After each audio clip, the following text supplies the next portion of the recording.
Hello. Greetings all.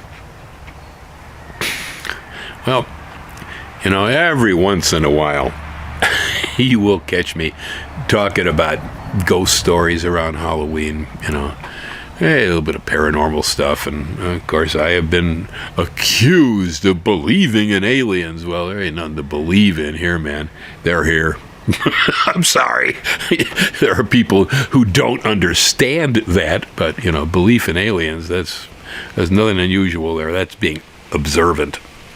That's what that is. So, and I've had folks, who actually requested more of this. Bill, do more on paranormal, please, and then on the other hand, I have definitely gotten comments from people who say, I hate that UFO. I hate it when you talk about that UFO stuff. Well, I can't make everybody happy. And, well, when it comes to these channels this time of day, I'm a retired guy. Yeah, I mean, I still run some business here, but, truth of the matter is what people think of me from a business standpoint is no longer really very important to my life. And so what that means is I'm willing to go ahead and talk about a few things that I never spoke of earlier on when I was in business, and it might have affected my income. Yep. So, on occasion I come out of the closet. My life hasn't been too ordinary, I don't think. Compare my experiences with others around me, I can definitely conclude I have not had a very ordinary existence. But one of the things way early on when I was a young man, as I said, I had a Christian education, Lutheran education, years and years and years of Bible study in parochial school. And of course, the Lutherans, like any other Christian group, they believe in, well, if they believe in anything, they believe in heaven and hell and a one shot. You will go around once in life, so you best grab out for all the gusto you can get. That's the idea. And then depending on how much gusto you got involved in, it's going to depend on whether you go up or you go down. And there's the story, That's the spiritual story from Christianity. Now, it hasn't always been the case. There is a time when the doctrine of Christianity also contained allusions to the concept of rebirth and reincarnation. Now, in general, this idea seems to have come up from much older religions like the Hinduism, Jains, Buddhists. It's an old concept. Predates Christianity by a long, long time. But originally, it appears that there was reference to it in their scriptures. Also, in Judaism, in some sects of Judaism today, the idea of rebirth still actually exists as a concept. In general, it doesn't anymore. But both of those religions at one time contained the idea that we are born more than one time. Now, if that is really the case, all right, that this is the way things happen. Now, if I was in charge of managing religions, I'd take one good look at that, and I'd say, I like this idea. There's a reason I like it and a reason I hate it. Now, if I was the king, I'm in India, and reincarnation, your karma of how you come back is going to be related to how you spent the previous life. And so if you find yourself with boils, half naked, groveling in the streets and begging for, food, it's only because your previous life was so miserable as a person that this is what you deserve. You see, it's a payback situation. You have to live through all of this before you learn, gradually growing towards a state of spiritual enlightenment in many incarnations. But you can end up way down on the bottom, and it ain't the king's fault. And so social programs, forget it. you're suffering and you're dying because of what you did. I didn't do it. And so it alleviates the responsibility of the hierarchy and the royalty, Another reason I can think of that I don't like it, if I was a spiritual leader, is if I could convince the people that they only had one shot at it. Yeah, they got one shot. If you do it right, you're godly, you're a good person, you go to heaven. St. Peter will judge you at the gate and go, yeah, you can go in. But then, there's guys like me, and they're going to look at the list and go, it's downstairs, Bill. You're out of here. You don't qualify. And, I went through that as a child, and I don't know how anybody else feels about it, but the threat of eternal damnation in pain and fire is, for a child, very scary. It scared the living heck out of me. And I think, in a way, this is where a lot of the fear in people's minds in our society comes from, because I overcame a lot of it the day I finally realized that heaven and hell exist here side by side on earth. This is not a place that we go eventually. These are experiences that we all have, and we have them simultaneously here. And I realized that I was being stiffed, because if they can convince you, okay, then they got you. Okay, you're going to go to church on Sunday. Yep, you're going to put money in the coffers. You're going to take care of the church, because if you don't, what can happen to you will going to be terrible. Yeah, and I think that's the main reason that, especially when, the grassroots Christianity that was in the streets at one point became an organized religion as the Holy Roman Church. I believe they threw most of that doctrine out because it gave people more than one chance. And, well, if I got more than one chance to go around in life, heck, I can blow off a couple of lifetimes. Who cares what I do here? I really, So it's again, I see religion mostly as an act of control. It's control. But, so I wasn't taught the doctrine of rebirth, but Christ rose 3 people from the dead. Okay, of course, the most famous, we know the name Lazarus. Okay, but there were others. Christ himself walked beyond the tomb. And I had said numerous times, if I recall, that death has no power on us. And it would seem to me as an object lesson that what's being projected here through Christian scripture is that death has no power over us.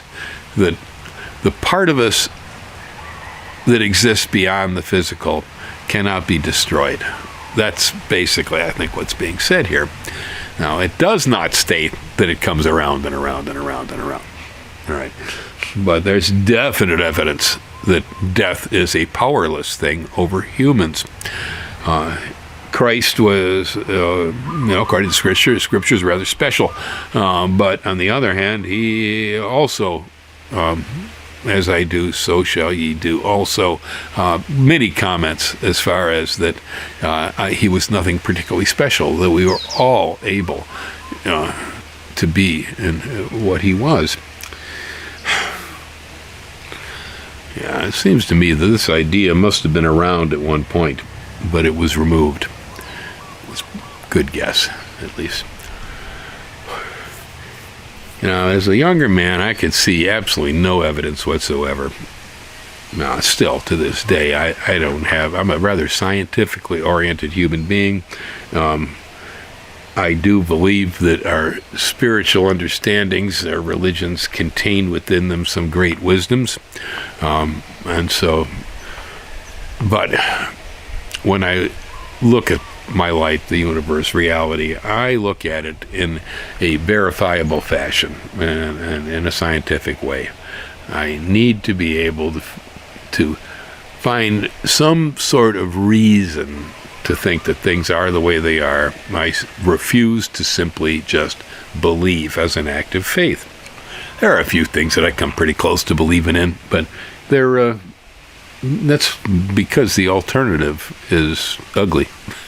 Yeah, I like to believe that the universe is loves itself. I like to believe that the universe wants to be absolutely everything that it possibly can be. Okay, this is a feeling I have about it, just because the alternative is that everything happens by random great chance, and it's just kind of dull and it's happenstance. That doesn't appeal to me. I'd much rather think the universe loves itself. I couldn't prove it, but it's not going to hurt me. It's not a dangerous thought that I can see. So, anyways, as I grow older, I seem to find more and more personal evidence and verification that the human does contain an essence that's non-corporeal. In other words, is a soul.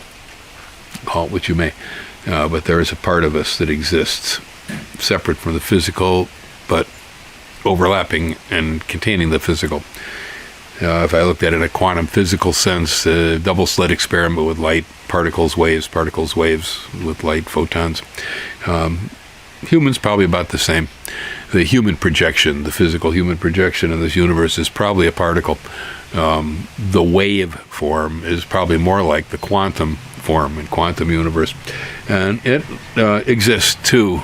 That would be my soul is in waveform energy, whereas my physical body is particulate energy, and it's manifested here. Wave energy is also manifested here, but not in the form that you can actually see like this. I really don't know how many actually religious people actually believe in soul, heaven, and hell. I don't know if we did surveys out there.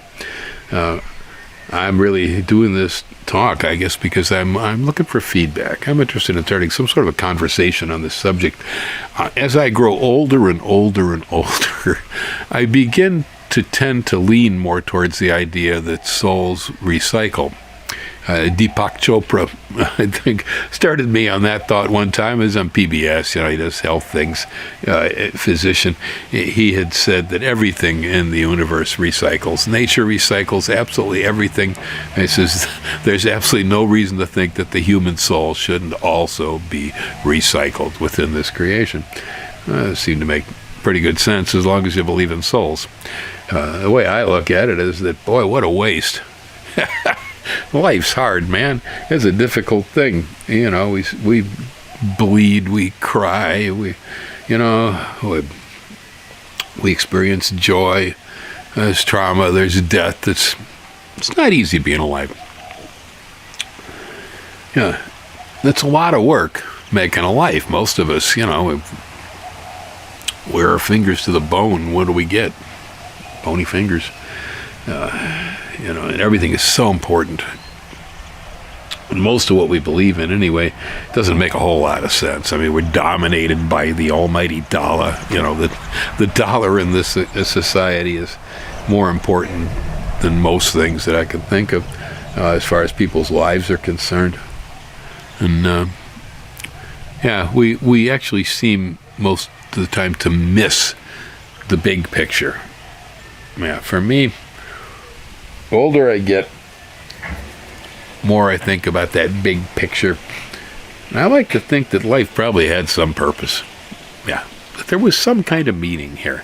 That this wasn't all just senseless, dumb stuff that we worried over intensely for no reason whatsoever, that we could have just cut off the soles of our shoes, sat in a tree and played a flute our entire life, and it wouldn't have made much difference. If there is no meaning to life, it really doesn't matter what you do here. But see, I can't get away from the feeling that there is purpose and meaning, and I see that as moving downward from the soul, from the eternal portion of the human. And in symbols, blips, dabs, and dashes, we periodically will pick up messaging from our higher self. The physical bill is not the big picture bill. The big picture bill is the one that you can't actually see here, and it lives beyond this one existence, I believe. Again, scientifically, I have no proof. I would say that it's just my own personal fear about the fact that just ending up at the end of this, having it all turn black, getting stuck down in the earth and becoming nothing but worm food after all the work I went through to create this persona of this life that I existed, and all the crying and the suffering and the pain and everything else. What a waste, really. What a waste. We take life so seriously, but if life has no meaning, why do we take it seriously? I tend to believe that I've been on a mission most of my life here, and that mission tends to move downwards towards me from a higher sense of consciousness that pushes at me. Because I've had arguments with it before. There have been days when I got and said, no. Kind of feel like, Jesus in the Garden of Gethsemane going, do I really have to go through with this, before the crucifixion? Sometimes I've run across things in my life where I realize I have to deal with this or I won't be able to live with myself. But I don't really want to deal with it because it's going to be very painful, and cause me a lot of trouble. It'd be like grabbing a tiger by the tail. Yet something dictates to me that says you're going to have to do that, whether you want to do it or not. I very much feel like two people, often. So, like in the old cartoons, a little angel, the devil on the shoulders, in a way. I resist myself. Better ideas come from somewhere else. They don't come from here. Trust me. They move downward into this head, because what's this head want to do? I think I'd rather just go get drunk. Yeah. So, anyway, so there you have it. I was kind of wondering if there's anybody else out there that has any thoughts about the idea. I'm sure everybody thinks about these things a little bit, but I wonder how much we really put ourselves to it. It's entirely possible that if our death is not the end of everything,